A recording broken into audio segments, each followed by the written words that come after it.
Hi hello friends, இன்னைக்கு நம்ம சேனலில் என்ன பார்க்க போகிறோம் அப்படின்னா நாட்டுக்கோழி குழம்பும் அதுக்கு இட்லி எப்படி மேட்ச் ஆகுதுன்றது தான் குக் பண்ணி நம்ம இன்னைக்கு காட்ட போகிறோம்.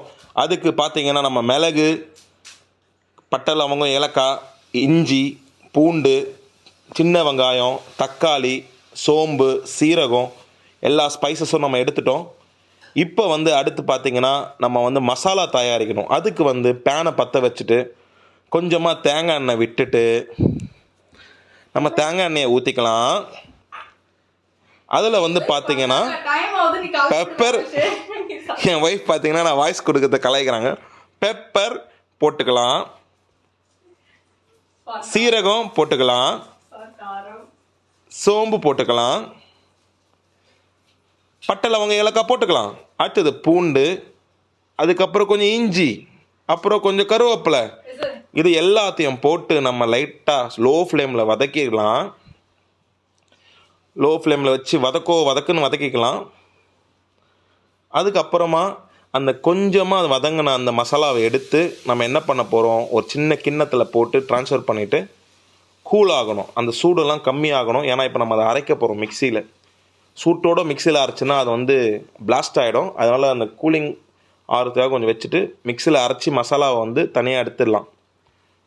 ஓகே, இப்போ ஒரு பாத்திரத்தில் எண்ணெய் ஊற்றிட்டு அந்த எண்ணெயில் நல்லா கொதிக்கணும். அந்த எண்ணெய் நல்லா காயணும். காஞ்சதுக்கப்புறம் பட்டை ஒன்று ஒரு இலை போட்டுட்டு சின்ன வெங்காயத்தை போட்டுக்கலாம். நல்லா அந்த எண்ணெயில் சின்ன வெங்காயம் நல்லா ரோஸ்டட் ஆகணும். அது எவ்வளோ ரோஸ்டட் ஆகுதோ அவ்வளோ டேஸ்ட் நல்லாயிருக்கும். நம்ம ஷேலட்ஸ் போட்டிருக்கோம், பெரிய வெங்காயம் போல் ஷேலட்ஸ் மட்டும் தான் போட்டிருக்கோம். ஷேலட்ஸ் நல்லா எண்ணெயில் நல்லா ஃப்ரை ஆகணும். ஷேலட்ஸ் நல்லா ஃப்ரை ஆகுது. ஓகே, அது நல்லா நம்ம ஸ்டிர் பண்ணிகிட்டே மிக்ஸ் பண்ணிகிட்டே இருக்கலாம். அப்போ தான் நல்லா எண்ணெயில் எல்லா இடமும் ஃப்ரை ஆகும். கருவேப்பிலை கொஞ்சம் போட்டுக்கலாம்.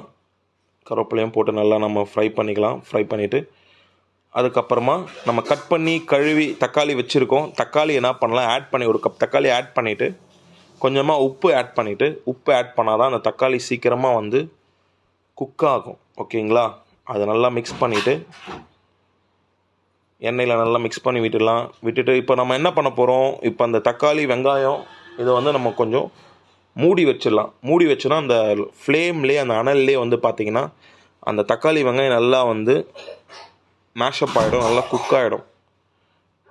பார்த்தீங்களா, இப்போ பார்த்தீங்கன்னா தெரியும் தக்காளியிலேருந்து நல்லா ஜூஸ் இறங்கியிருக்கு, மசாலாவாக இருக்குது, கலர்ஃபுல்லாக இருக்குது. இப்போ இந்த டைமில் நம்ம என்ன பண்ண போகிறோம் அப்படின்னா இன்னும் கொஞ்சம் நல்லா அந்த தக்காளியை நல்லா மிக்ஸ் பண்ணிவிட்டு இது கூட இப்போ மசாலாஸ் எல்லாம் ஆட் பண்ண போகிறோம். என்னென்ன மசாலான்னு பார்த்துக்கோங்க. கோழி எடுத்துக்கலாம். நாட்டுக்கோழி பார்த்திங்கன்னா சுட்டு அதில் மஞ்சத்தூள்லாம் தடவி நல்லா க்ளீன் பண்ணி எடுத்து வந்த நாட்டுக்கோழி நல்லா சின்ன கோழியாக பார்த்து இன்றைக்கி வாங்கினேன். அந்த கோழியை நம்ம கட் பண்ணி இன்றைக்கி நம்ம அந்த மசாலாவில் ஆட் பண்ணுறோம். அப்படியே அந்த முழு கோழியை என்ன பண்ணுறோம், கட் பண்ணி எல்லா கோழியும் ஆட் பண்ணிவிட்டு உப்பு கொஞ்சம் ஆட் பண்ணி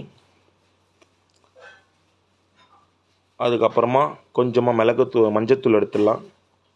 மஞ்சத்தூள் ஆட் பண்ணிவிட்டு அதுக்கப்புறம் மல்லித்தூள் ஆட் பண்ணிக்கலாம்.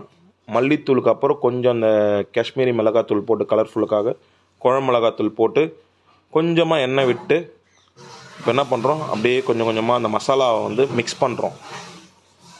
மிக்ஸ் பண்ணி அந்த கோழிக்கறியே பார்த்திங்கன்னா ஃபுல்லாக அந்த மசாலாவில் கலர்ஃபுல்லாக ஆகிடுச்சு. பார்க்கவே ரொம்ப இப்போவே ஆப்பிடைசிங்காக இருக்குது, வேறு லெவலில் இருக்குது பார்க்குறதுக்கே. இப்போ பார்த்தீங்கன்னா அது நல்லா மசாலாவும் அந்த தக்காளி மசாலா எல்லாமே மிக்ஸ் ஆகணும். அதனால் எல்லாம் நம்ம மிக்ஸ் பண்ணி வச்சுக்கலாம். வாவ், சூப்பராக இருக்குது.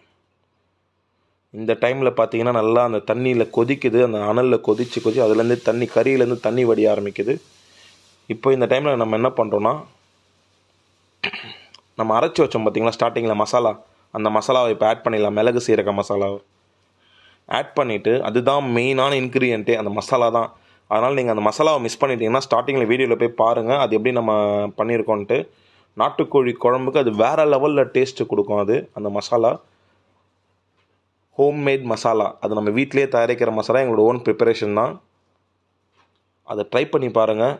வேறு மாதிரி இருக்கும். ஏன் அப்படின்னா உங்களுக்கு சளி பிடிச்சிருக்கு, கோல்டாக இருக்குது, உடம்பு ரொம்ப ஃபீவரிஷாக இருக்குன்னா இந்த மாதிரி டைம் இந்த மசாலா போட்டு நாட்டுக்கோழி பிரட்டி சாப்பிட்டோன்னா வேற மாதிரி இருக்கும், அந்த மாதிரி இருக்கும். ஓகேவா? இப்போ நம்ம தண்ணி ஆட் பண்ணிக்கலாம். தண்ணி ஆட் பண்ணிவிட்டு எவ்வளோ நமக்கு தண்ணி வேணுமோ, குழம்பு எந்த ஒரு கன்சிஸ்டன்சிக்கு வேணுமோ தண்ணி ஆட் பண்ணிவிட்டு உப்பு ஆட் பண்ணிவிட்டு நம்ம என்ன பண்ண போகிறோம், குழம்ப நல்லா கிளறி விட்டுட்டு கொதிக்க விட போகிறோம். அது எவ்வளோ கொதிக்குதோ அந்த குழம்பும் மசாலாவும் சேர்ந்து கொதிக்க கொதிக்க கொதிக்க அந்த டேஸ்ட்டு வரும் பாருங்க. பா, நான் இப்போ முன்னாடியே சொல்லிட்டா உங்களுக்கு அந்த எக்ஸைட்மெண்ட் போயிடும். அதனால் நான் வந்து கொஞ்சம் கொஞ்சமாக உங்களுக்கு சொல்கிறேன். உப்பு செக் பண்ணுறேன்.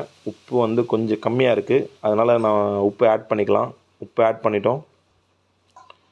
அண்ட் இப்போ குழம்பு கொதிக்கணும், அதனால் ஹை ஃப்ளேமில் வச்சுட்டு நல்லா மசாலாவெல்லாம் மிக்ஸ் பண்ணிவிட்டு ஹை ஃப்ளேமில் வச்சுட்டு குழம்பு என்ன பண்ணலாம், அப்படியே மூடிடலாம்.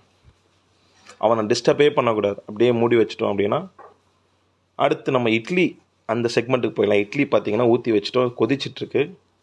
நல்லா இட்லி வேகணும், அதுக்காக பார்த்துட்ருக்கோம். குழம்பும் நல்லா ஒரு சைடு பயங்கரமாக கொதிக்குது. அந்த ஸ்மெல்லு எப்படி வேறு லெவலில் இருக்குது. அந்த மசாலாவும் அந்த கோழிக்கறி குழம்பு மசாலாவும் இப்போவே எனக்கு போட்டு சாப்பிட்ணும் போல் இருக்குது. ஆனால் கொஞ்சம் அந்த இட்லிக்காக தான் வெயிட் பண்ணிகிட்ருக்கேன். வாவ், இட்லியும் பார்த்தீங்கன்னா சும்மா குஷ்பு இட்லி மாதிரி வேறு லெவலில் இருக்குது.